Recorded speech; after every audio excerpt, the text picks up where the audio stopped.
Welcome to America News.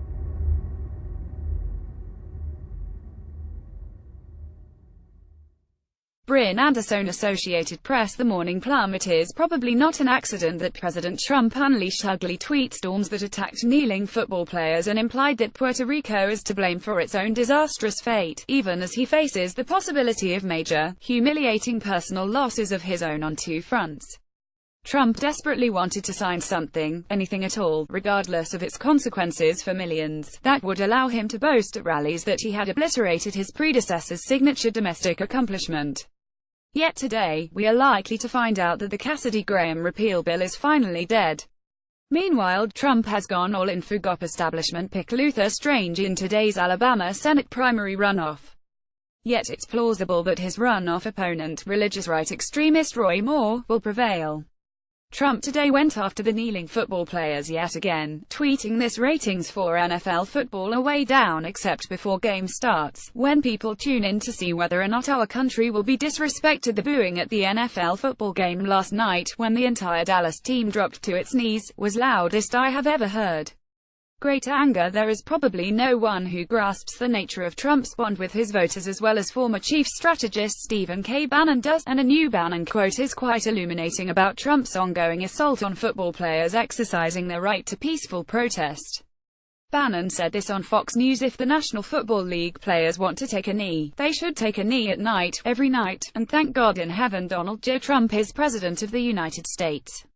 He has saved this country so much grief. He's done such a tremendous job, with virtually no help. And that's what I meant when I said that. The first part of this we should genuflect with gratitude before the Trump presidency is generating online traffic, but the second part, the Trump presidency as a tremendous success, is more interesting. Bannon surely knows, though he won't say so, that Trump is failing ignominiously on many fronts. Bannon is heavily promoting the notion that the GOP establishment has allegedly abandoned the true Trumpist agenda, and he is pushing primary challenges that will take on GOP Senate incumbents. If Moore wins, Bannon has said, it will lead to more such challenges. The fact that Trump endorsed Strange can be safely ignored as an anomaly. But in reality, there is no distinct Trumpist agenda, as Bannon has defined it. Trump has thrown in with the GOP establishment on most major policy matters, and all the Bannonite economic populism has quietly vanished. The real problem, as the healthcare debate showed, is that Republicans have failed to deliver Trump a win on their agenda, not that they are betraying some imaginary agenda that he wants. Bannon's quote on Fox illustrates his answer to this. His new role, with the exception of the nativist and xenophobic side of his populist nationalism, is not really to promote that agenda. It's to play the chief propagandist, hammering home to Trump voters that he is winning everywhere, that his presidency is a spectacular success, and whatever signs of occasional tiny setbacks they might be sensing here and there are solely the fault of the GOP establishment. That Bannon, the keeper of Trump's political id, is aggressively defending his assaults on black athletes kneeling during the national anthem, while painting his presidency as a triumph, is telling. This is obviously only the latest exercise in Trump-Bannon racial demagoguery, in which Trump shows total indifference toward the systemic and oppressive racism these athletes are highlighting as a fact of American life, while seeking to rally his voters, as David Frum puts it, against them with conservative cultural grievances, thus retaining our history and heritage. Recall Trump's argument in favor of Confederate memorials as the property of Trump's America. But the other crude calculus here, which Sarah Kendzior has identified, is that Trump goes on these rampages when he feels as though he's losing bigly on other major fronts. Trump isn't merely rallying his voters against high-profile black protesters. He's also rallying them behind himself against whatever foe he decides to pick a fight with on any given day. And naturally, whether he's winning or losing, he's winning. Trump appears to blame Puerto Rico for its woes. Trump's other target of the morning is Puerto Rico, which is facing a major humanitarian crisis. Texas and Florida, like Trump, are winners. Puerto Rico is a loser. Republicans want to vote for repeal. Damn it, with the latest repeal push all but dead, Senate Majority Whip John Cornyn RTEX explains why there might be a vote. Anyway, many Republicans feel pressure from voters to keep pushing to repeal the ACA before moving on to other issues. There are a lot of people who want to vote yes and be recorded as voting yes, Cornyn said, adding that the Republican conference would decide the matter Tuesday, when lawmakers will meet for the first time since leaving for recess last week. I think there is some advantage to showing you're trying and doing the best you can. Today's conference meeting should be fun. One wonders whether there will be any introspection about the role of the GOP's profound unseriousness about process and policy in producing these debacles.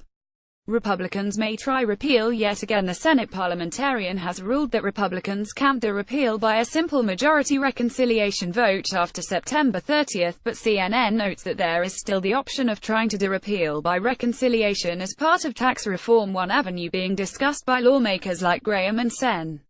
Ron Johnson of Wisconsin is using the fiscal 2018 budget to try again, in the form of tacking it onto the tax reform instructions.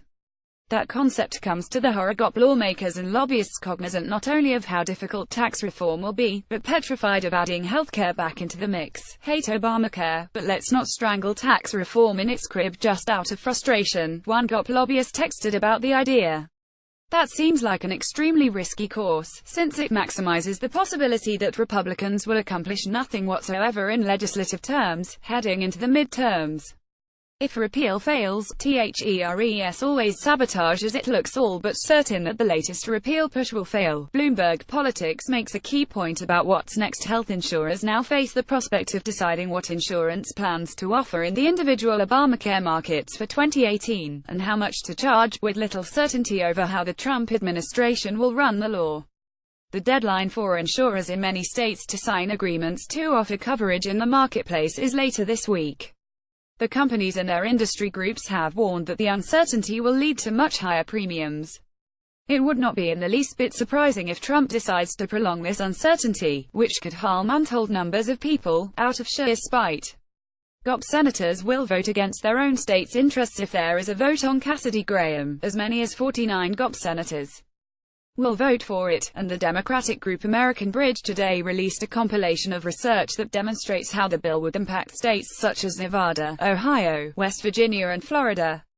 GOP senators from those states could very well be among those who vote for the bill, and the new research suggests that Democrats will do all they can to use this vote against them heading into the midterms. Remember that only 20% of Americans support this atrocity. Alabama election is today, and GOP is on edge today. Alabama is holding a GOP primary runoff, with Luther Strange, Trump's candidate, facing Roy Moore, the religious right extremist who is Stephen K. Bannon's choice.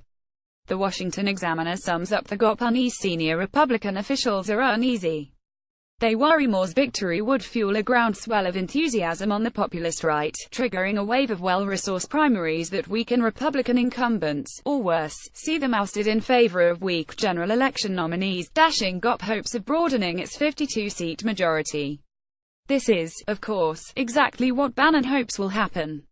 Indeed, Bannon has said that if Moore wins, he will be able to recruit more primary challengers. Fun times. Americans know Trump's tax plan will favor rich. A new post-ABC News poll finds more than 7 in 10 adults say the nation's tax system already tends to favor the wealthy more than the middle class, with a 55% majority who feel this strongly. About half expect Trump's tax plan will disproportionately benefit wealthy Americans, 51%, while 10% think it will mainly benefit the middle class, and 24% say it will benefit both groups equally. Meanwhile, a whopping 65% say large corporations pay too little in taxes, and that includes 47% of Republicans. Roger Stone faces investigators today. Top Trump confidant Roger Stone will be interviewed by the House Intelligence Committee today, and CNN summarizes what he said in his just-released opening statement. He admits exchanging private messages last summer with a Twitter handle belonging to Gucci for 2.0, who had already leaked stolen documents from the Democratic National Committee. At one point, Gucci for 2.0 told Stone, "Tell me if I can help you anyhow," though Stone didn't appear to accept the offer. The U.S. intelligence community now believes Gucci for 2.0 was a front for Russian operatives involved in the Kremlin's election meddling campaign. Stone will likely be questioned about the fact that on several occasions, he appeared to know in advance that WikiLeaks dumps about Hillary Clinton were about to hit.